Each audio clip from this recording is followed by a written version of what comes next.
जय हिंद साथियों, स्वागत है आप सभी का। देखिए, हम लोगों ने पहले ही कहा था कि आप लोग की क्लासेस अब इस माइक से रिकॉर्डिंग होगी, उससे ज़्यादा हम लोग को प्रॉफिट मिल नहीं रहा था।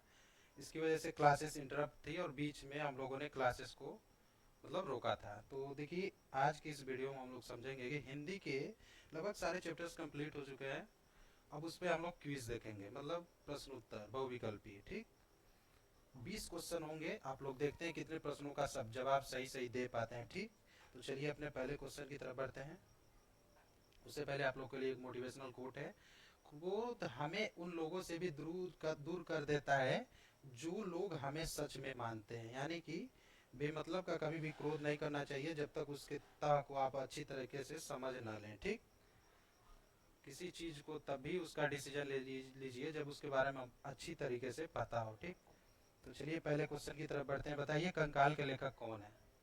जो कंकाल एक पुस्तक है, उसके लेखक कौन है हिंदी के जगत में?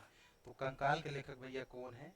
जयशंकर प्रसाद। देखिए, रचनाएं और जितने भी चीजें हैं वो सब पहले ही मैं ऑलरेडी बता चुका हूँ, तो इसमें मैं ज़्यादा एक्सप्लेन नहीं करूँगा। ठीक, जो एक्सप्लेन करने वाली चीज़ें हैं उनमें हम लोग एक्सप्लेन करेंगे, लेकिन जो नहीं करने वाली हैं उनमें हम लोग एक्सप्लेन नहीं करेंगे। ठीक, तो चलिए दूसरे क्वेश्चन पर बढ़ते हैं। रस मीमांसा के लेखक कौन है? बताइए, बहुत ही अच्छी पुस्तक है रस मीमांसा, उसके लेखक बताइए कौन है? रस मीमांसा के लेखक कौन है? आचार्य रामचंद्र शुक्ल। कौन है? आचार्य रामचंद्र शुक्ल। इनके दो जो कविताएं हैं उनका नाम आप लोग कमेंट बॉक्स में लिखिए अभी इसी वक्त। ठीक, तो चलिए तीसरे क्वेश्चन की तरफ बढ़ते हैं। बताइए, देखिए क्या क्वेश्चन पूछ रहा है। निम्नलिखित कथनों में से कोई एक कथन सही है, उसकी पहचान कीजिए। यानी कि चार चार जो कथन हैं उनमें से तीन कथन गलत हैं और एक कथन सही है। ठीक, तो उस सही कथन की आप लोग पहचान कीजिए। बिल्कुल आप लोग के सामने है। बताइए, क्या ध्रुव सामनी नाटक के लेखक डॉक्टर राम कुमार वर्मा है? बताइए, क्या जो ध्रुव सामनी जो नाटक है उसके लेखक राम कुमार वर्मा है? नहीं भैया, ध्रुव स्वामी नाटक के लेखक कौन है? जयशंकर प्रसाद है। तो ये आपका स्टेटमेंट गलत हो गया। ये बताइए, क्या भूलू क्या याद करूं उपन्यास विधा की रचना है? यानी कि ये पूछ रहा है, क्या भूलू क्या याद करूं एक उपन्यास है? नहीं, ये क्या है? एक आत्मकथा है। क्या है? आत्मकथा। यानी कि ये स्टेटमेंट भी गलत हो गया। ये बताइए, गोदान के लेखक प्रेमचंद जी हैं? बिल्कुल सही है भैया, गोदान एक उपन्यास है जिसके लेखक प्रेमचंद जी हैं। मित्रता निबंध के लेखक डॉक्टर श्याम सुंदर दास है? नहीं भैया, कौन है? रामचंद्र शुक्ल जी है। कौन है? रामचंद्र शुक्ल जी है। इसका मतलब ये तीनों गलत हैं, बस यही एक सही है। ठीक, चलिए अगले क्वेश्चन पर बढ़ते हैं।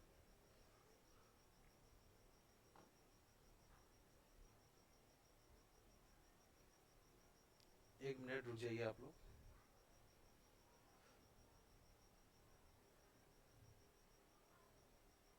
अगले क्वेश्चन पर बढ़ते हैं हम लोग।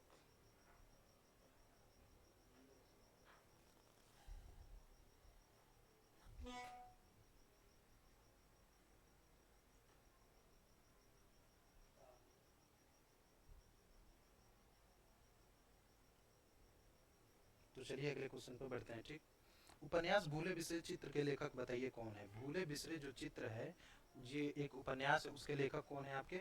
भगवती चरण वर्मा जी हैं। कौन है? भगवती चरण वर्मा जी हैं। किसके लेखक? भूले बिसरे चित्र एक विधा है, उसके लेखक कौन है? भगवती चरण वर्मा। लहरों के राजहंस के लेखक बताइए कौन है? और ये लहरों के राजहंस के जो भी लेखक हैं उनकी दो रचनाएं और बताइए आप लोग कमेंट बॉक्स में। ठीक, जैसे कि पाँव तले जमीन हो गया, अंडे के छिलके हो गया, आषाढ़ का एक दिन हो गया, मतलब ये सब किसके, कौन ये सब लिखा है? ये सब लिखे हैं आपके मोहन राकेश जी। क्यों लिखे हैं? मोहन राकेश जी हिंदी जगत के बहुत ही प्रसिद्ध उपन्यासकार भी रहे हैं। ठीक, अगला जो क्वेश्चन है, बताइए, निम्नलिखित में से प्रयोगवाद की दो मुख्य विशेषताएं कौन सी हैं? बताइए, जो प्रयोगवाद की जो मुख्य दो विशेषताएं हैं इन चारों में से कौन कौन सी हैं? एज इट इज, बिल्कुल इसी तरह क्वेश्चन आप लोग के एग्जाम में बिल्कुल छपा हुआ पाएंगे आप लोग। ठीक, देखिए, जो घोर वैविकतावाद था, वैविकता जो था, घोर वैविकता, वो भी प्रयोगवाद की एक विशेषता है। और यथार्थवादी दृष्टिकोण भी एक प्रयोगवाद की एक विशेषता है। ठीक, ये दोनों नहीं है, ये दोनों नहीं है, केवल ऑप्शन ए और ऑप्शन बी होगा। ठीक, चलिए आगे बढ़ते हैं।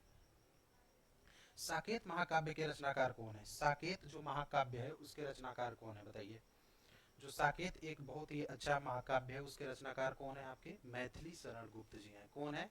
मैथिली शरण गुप्त जी हैं साकेत महाकाव्य के रचनाकार। ठीक, चलिए अगले क्वेश्चन पर बढ़ते हैं।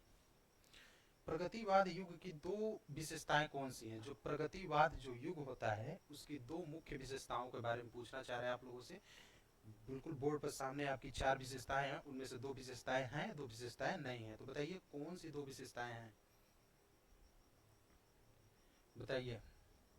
तो इसमें होगा आपका, पेन का कलर चेंज कर लेते हैं हम लोग। इसमें एक होगा मानवतावादी प्रवृत्ति और एक होगा विद्रोह एवं क्रांति की भावना। ये जो दो विशेषताएं हैं, ये जो दो विशेषताएं हैं, ये आपकी प्रगतिवादी युग की दो मुख्य विशेषताएं हैं। ठीक, ये दोनों विशेषताएं नहीं है। करुणा और नैराश्य की भावना ये नहीं है। सौंदर्य भावना ये प्रगतिवादी युग में इसकी बात कहीं नहीं की गई है। ठीक, केवल इन्हीं दोनों की बात की गई है। बताइए निम्नलिखित में से शुक्लोत्तर युग के लेखक कौन है? इनमें से शुक्लोत्तर युग के जो लेखक आप लोगों से पूछना चाह रहा है चार में से, वो कौन है? तीन तो अलग अलग युग के हैं, बस एक जो लेखक हैं वो शुक्लोत्तर युग के हैं, उनका नाम आपसे जानना चाह रहा है। वीडियो क्वालिटी बिल्कुल सही है। देखिए, जो वासुदेव शरण अग्रवाल जी हैं, वासुदेव शरण अग्रवाल जी शुक्लोत्तर युग के एक बहुत ही प्रसिद्ध लेखक हुए हैं। ठीक, इनका नाम आप लोग ध्यान में रखिएगा। अगला जो क्वेश्चन है, बताइए निम्नलिखित में से कौन सी रचना सुमित्रा नंदन पंत की है?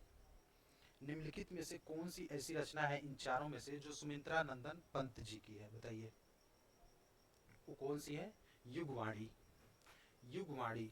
मैं आप लोगों से इतना एक्सेप्ट करता हूं कि क्षणदा के लेखक कौन है ये आप लोग कमेंट बॉक्स में बताएंगे। ठीक, नाना वाहन नाना वैसा वैसे शिव समाज निर्देखा में कौन सा रस है? रस आप लोगों से जानना चाहता है। ऊपर दो पंक्ति लिखी हुई है, उनमें कौन सा रस मतलब मिल रहा है आप लोग बताएंगे। ठीक, विभत्स रस है यानी कि घिन आ रही है, वीर रस है, हास्य रस है, या फिर करुण रस है? इस पंक्ति को पढ़कर आपके मन में क्या हो रहा है ये बताइए, ये क्या कह रहा है? नाना वाहन नाना वैसा वैसे शिव समाज ने देखा था, जो शिव जी की जो बारात निकली थी उसको देखकर लोगों के मन में जो हर्ष उल्लास जो उत्पन्न हो रहा है, यानी कि हंसी की भावना उत्पन्न हो रही है, उसे हम लोग क्या कहेंगे? हास्य रस कहेंगे। क्यों? क्योंकि शिव जी की जो बारात निकली थी वो तरह तरह के प्राणी उसमें गए थे, जिसको देखकर लोग हंसते थे, बच्चे मजे लेते थे, तो उसको देखकर वहां पे हास्य रस की उत्पत्ति हो रही है। ठीक, तो वहां पर क्या होगा? हास्य रस होगा। पीपर पात सरिस मंडोला, उपयुक्त पंक्तियों में कौन सा अलंकार है? बताएंगे आप लोग। पीपर पात सरिस मंडोला, इसके आगे की पंक्तियां भी हैं लेकिन उसको मैंने लिया नहीं है। बताएंगे इसमें कौन सा आप लोगों का क्या है? अलंकार है। अलंकार जानना पूछ रहे हैं। देखिए, मैंने अलंकार चैप्टर डीपली पढ़ा है और उसको आप लोग देख लीजिएगा और उससे बिल्कुल क्रिस्टल क्लियर हो जाएगा कि इसमें। ये बताइए सरिस किसमें आता है? सरिस किसमें आता है? उपमा अलंकार में ही तो आता है ना। पीपर पात सरिस मंडोला, मैंने ट्रिक बताया था। सरिस ये सब जिसमें आए वो उपमा अलंकार होते हैं, यानी कि उपमा देती है। पीपर पात सरिस में यानी कि पीपर के पात जैसा मेरा मन डोल रहा है। ठीक, चलिए आगे बढ़ते हैं। सुनी केवट के बैन प्रेम लपेटे अटपट विषे करुणा एन चितई जान की लखन तनु। ये बताइए इसमें कौन सा मतलब छंद पूछ रहा है आप लोग से? चौपाई है, रोला है, दोहा है, या फिर सोरठा है? मुझे आप लोग कमेंट बॉक्स में ये बताइए कि जो दोहा और एक और होता है, क्या होता है वो? सोरठा, इन दोनों में मुख्य अंतर क्या होता है? दोहा और सोरठा की परिभाषा आप लोग बताएंगे। तो सुनी केवट के बैन अटपटे वाला बताइए इसमें कौन सा है? इसमें क्या है? सोरठा है। क्या है? सोरठा है। सोरठा की पहचान बताइए, इसमें मात्राएं कितनी होती है, इसमें मतलब कितने चरण होते हैं? तो भैया सीधी सी बात है, चार चरण होता है। और सोरठा में क्या मात्राएं होती है वो आप लोग गिन लेंगे। ठीक, ये मैंने बताया था, जो जितने भी छोटी मात्राएं हैं उनके लिए एक मात्रा आती है और जितने भी दीर्घ मात्राएं उनके लिए दो मात्राएं। ये बताइए यहाँ पर एक मात्रा, ये भी एक मात्रा, क्यों? क्योंकि ये सभी छोटी मात्राएं हैं। ये छोटा हुआ, ये छोटा ई है, तो यहाँ पर एक ही मात्रा लेंगे। यहाँ पर ये मैंने डबल बताया था, अर्थात ऐसे यस, ये भी एक एक एक, ये डबल यस, ये भी मतलब डबल यस नहीं, मतलब गुरु आप कह सकते हैं, गुरु। ठीक, तो ऐसे ही आप लोग मात्रा गिन लेंगे, ये सोरठा की पहचान होती है। संदेहपूर्ण कथन को क्या कहते हैं?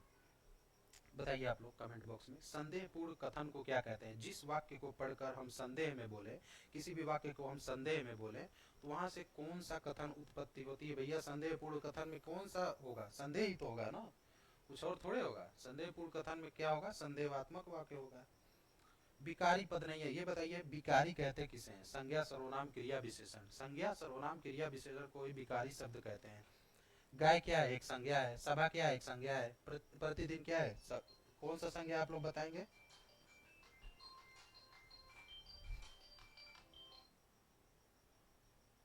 बताइए आप लोग वो मोबाइल रिंग कर रहा था, उसी को साइलेंट किया गया है।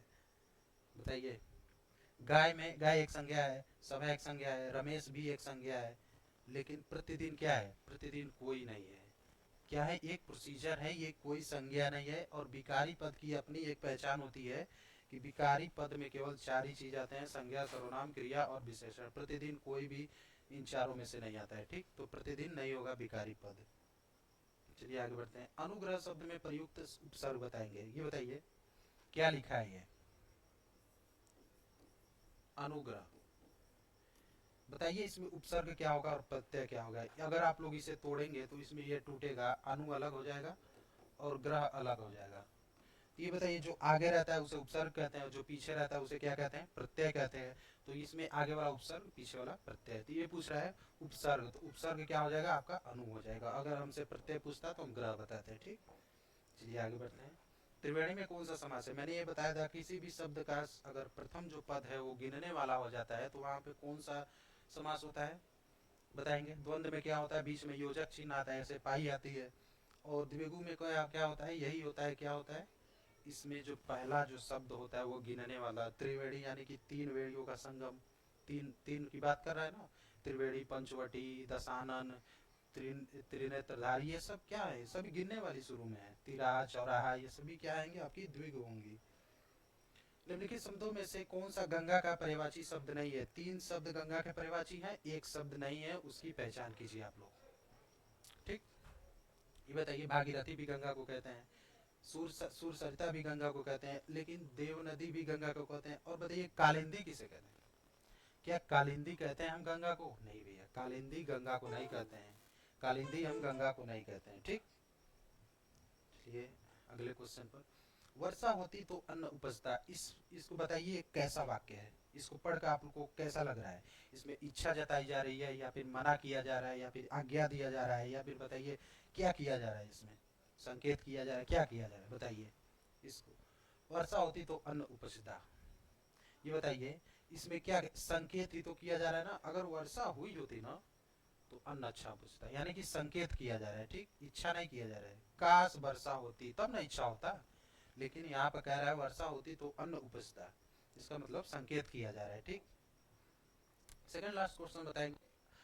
आगमन में किस उपसर्ग का प्रयोग हुआ है? जो आगमन शब्द है उसमें किस उपसर्ग का प्रयोग हुआ है बताइए। आगमन को पहली बात आप लोग तोड़ना सीखिए पहले। देखिए क्या है आपका आगमन, है ना। क्या है आपका? आगमन है। तो इसको तोड़िए, आ प्लस गमन। क्या? आ प्लस गमन। देखिए तोड़ने का भी अपनी एक पहचान होती है। इसको ऐसे शब्द सार्थक शब्दों में तोड़ा जाता है। ये नहीं कि कुछ भी आग प्लस मन, ये ऐसे नहीं तोड़ सकते हैं आप। कोई ऐसा चीज तोड़िए जिसका एक अलग शब्द निकले। गमन का मतलब जाना, आ का मतलब खुद में एक उपसर्ग होता है। ठीक, ये आपसे पूछ क्या रहा है? ये आपसे पूछ क्या ये आपसे पूछ क्या रहा है कि ये आगमन में उपसर्ग है, तो ये बताइए आगे के शब्द को उपसर्ग कहते हैं, जो हो जाएगा आ। अगर हमसे प्रत्यय पूछता तो हो जाता है गमन। ठीक, हमारा जो लास्ट क्वेश्चन है वो देखिए। त्रिलोक में कौन सा समास होगा बताइए। त्रिलोक में कौन सा समास होगा बताइए। त्रिलोक में कौन सा समास होगा भैया? त्रिलोक में कौन सा समास होगा? यानी कि गिनने वाला फिर से आ गया। तीन लोकों का समूह ही त्रिलोक होता है। क्या होता है? तीन लोकों का समूह ही त्रिलोक होता है।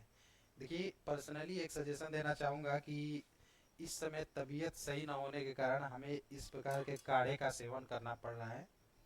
ठीक, गले में खराश हो गई है, इसी वजह से ऐसे माइक का प्रयोग भी मतलब कंपलसरी मैंडेटरी हो गया है। तो ऐसे ही चीज़ों का काढ़ा का आप लोग ज़्यादा से ज़्यादा सर्दी में प्रयोग करते रहिए। ठीक, तो त्रिलोक में कौन सा समास होगा भैया? आपका द्विगु होगा। कौन सा होगा? द्विगु, क्योंकि तीन गिनने वाला शुरू में आ रहा है और जहां पर भी गिनने वाला हो वहां पे द्विगु होता है। ठीक, तो ये रहा आपकी आज की क्लास। आई होप कि ये क्लास आपको पसंद आई होगी। अब रटने वाला काम खत्म हो गया है। अब केवल आपके ऐसे ही PYQ चलेंगे, पिछले साल के जितने भी क्वेश्चंस आए हुए हैं। और ज़्यादा से ज़्यादा ध्यान दीजिए क्योंकि ये 20-20 नंबर का वेटेज रहता है आपके एग्जाम में। ठीक, तो इसके बाद आपकी सामाजिक विज्ञान की एक क्लास होगी, उसमें भी बहुविकल्पी चलेंगे। देखिए मैं अपने तरफ से वादा करता हूँ कि YouTube पर जैसा मैं सामाजिक विज्ञान की क्लास लूँगा वैसा कोई नहीं लेता होगा, ठीक। अभी आप लोग इसके बाद सामाजिक विज्ञान के क्लास में जुड़िए और उसको एंजॉय कीजिए। मिलते हैं अगले वीडियो में, तब तक के लिए बाय, टेक केयर, जय हिंद, जय भारत।